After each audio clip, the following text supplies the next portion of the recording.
Hello and welcome to the Digital Classroom. I am Jamie Benedict here with more tools and techniques to help you with your digital curriculum. Throughout education, one of the common ideas is that we need to provide students with timely feedback. And I think more importantly than timely feedback, I think what we need to have is quality feedback.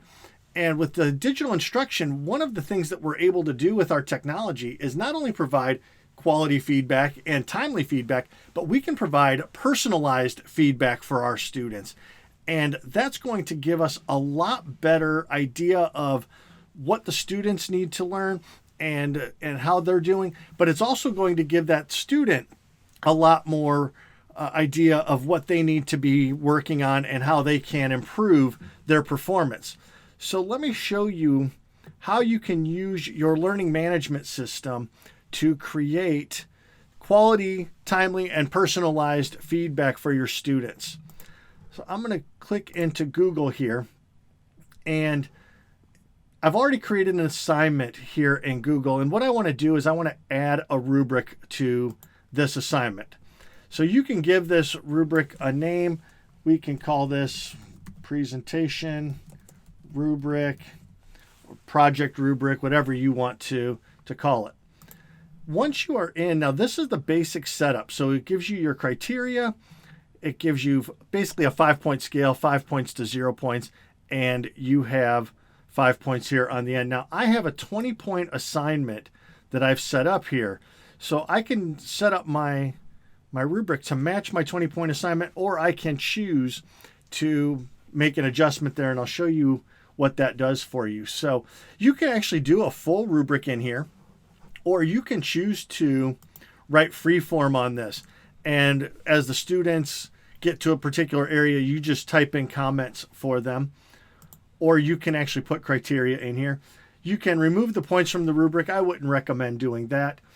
I don't post the outcomes to the Learning Mastery Gradebook. I do use the rubric for assignment grading, and I'll show you how that works as well.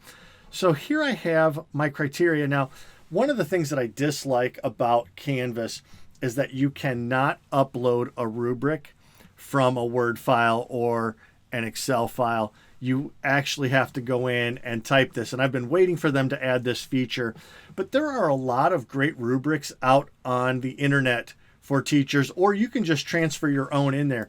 I do a search every once in a while for free assignment rubrics, and I always try to find them in Word so that I can edit them and then add them to my rubrics on Canvas. But there's a couple of sites that I think are really good. 46 editable rubric templates from Template Lab, and you can scroll through there and find them. And then this one here is template.net, and these are also free rubric templates that you can download for your assignments. So let's go back to our assignment here. Now I'm going to just split my screen real quick, and I'm going to pull up one of my project presentation rubrics. So here's one for project-based learning. I have another one strictly for the presentation. So we'll take a look at this one for the purposes of our activity today.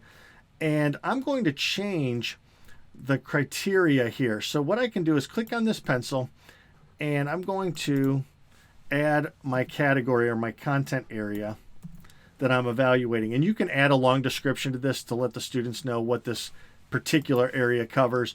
But this is my content. And then you can see I have a 5-point scale, but on Word, this is a 20-point scale. So I can go in here, and I'm going to click on this pencil to edit. And I'm going to make this one my full marks. And I'm just going to copy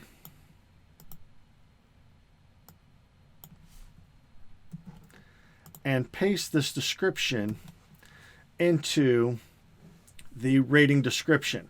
So to earn 20 points, this is what you need to do. And I'm going to click Update Rating. So now I have a 20 to 0 point scale. But I can add another criteria in here, and you can see the next one starts at 17. So I'm going to adjust this to 17, and I am going to copy and paste this rating description in here. And we'll go ahead and give this a title. I'll call that one above average. And again, I'm going to add this. My next category starts at 15. Now, Canvas is trying to be intuitive and it's looking for different point values. So I'm going to just make that adjustment. I'm going to call this one average.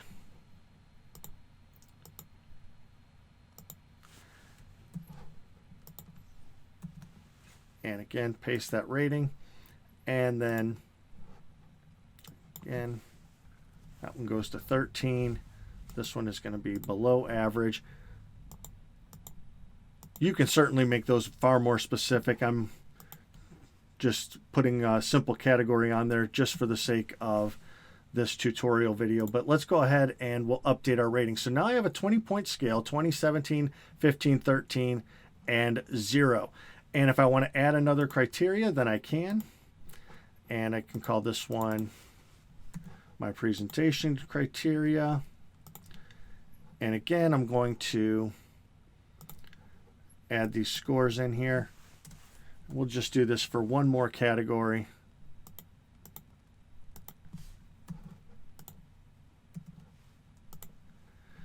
Just so you can see what this looks like when we actually go to grade.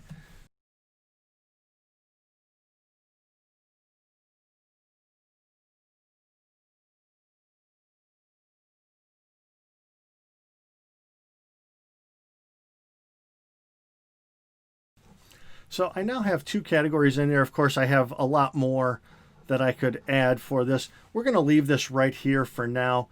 And you can see that my points don't match at this point. I have 40 points here and 20 points here. So when I click on Create Rubric, Canvas is going to ask me, do you want to leave this or do you want to change because they're different? So leaving the assignment's total points at 20 and the rubric's total points at 40 will result in a maximum possible score of 200% for students. So let's go ahead and click Change. And now you can see that they've changed my assignment score to match my rubric score. So that works out really nicely. Now, when we do this from a student perspective, let's take a look at what the students will see. So I'm going to click on my settings here, and let's go to the student view.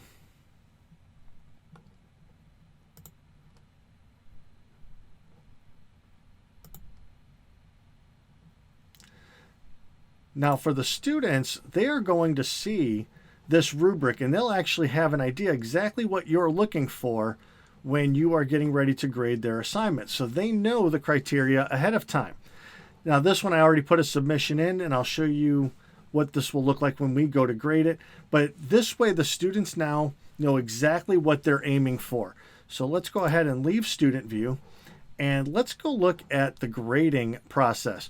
So when you get ready to grade your students, grading is always one of those really tough subjects that, as far as teachers go, it's one of those things that we have to do it. We know we do. We don't always like to do it because it's so time consuming. You spend hours grading assignments, especially if you don't want to just give them credit for turning things in. If you want to give students credit for turning things in, you can do that in your assignment. Actually, I'll show you that real quick. And then you don't have to worry about those kinds of things. I don't recommend this, but you do have the ability to do this. You can do it for complete or incomplete here in Canvas. And so you can make that adjustment if all you're grading for is the fact that they turned something in. But I always like to ask teachers the question, what are you grading? Are you grading the fact that they turned something in, or are you grading what they've submitted? What type of content are you looking for? And I'll go over that what are we grading question in another episode or in another video, and really dive into that idea of what are we grading. So let's take a look at our speed grader here. So here is our assignment in the speed grader, and this is what was submitted. This is just a file that I've posted in here so that we have access to it.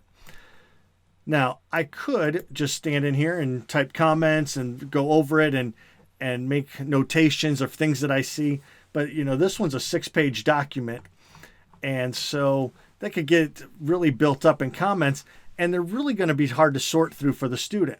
So I can click on View Rubric, and now I have my rubric right here for me while I'm grading. So as I'm going through this, I can read through, I can look at everything that they've submitted, and then I can decide how many points that deserves.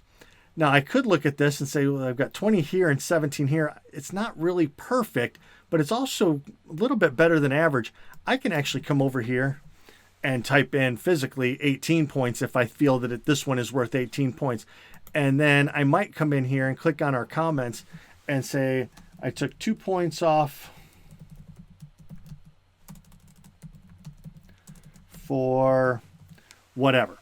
And so that allows us to give them that specific feedback there. And then I go to my next category, the presentation, and I go, okay, yep, that was worth 20. And so now it shows that they've got 38 out of 40. If I click save, that 38 appears right here.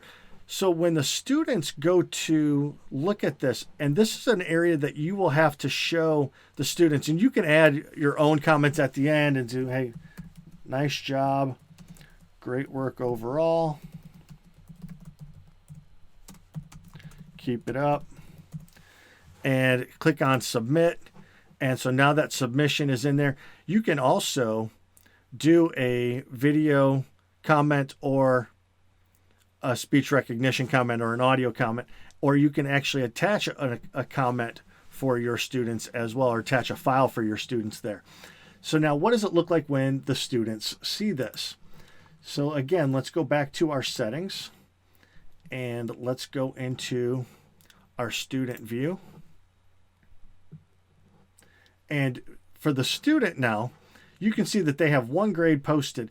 And a lot of times you'll have to go through grades and actually show the students, hey, this is where your grades are, and here's what they look like in Canvas when I leave notes. A lot of students don't realize that teachers are leaving them notes in Canvas and trying to help them out, trying to improve the quality of their work, and the students didn't know that the comments were there. If they don't know they're there, then they can't get them.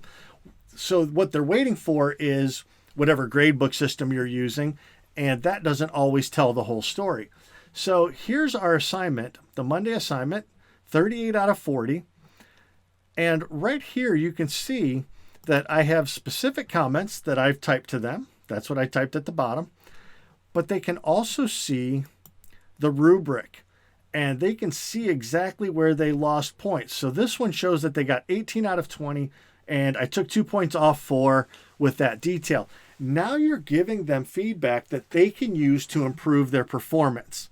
So if your rubric is more general, like this particular one is, then you can add more comments in there. If your rubric is very specific, then you can go in and, hey, 17 points, it says, here's what you did to earn 17 points, and then you don't have to leave those comments. So there's a balance between how you are going to approach this in your particular assignment. How do you want your students to get that feedback? I think either way is effective.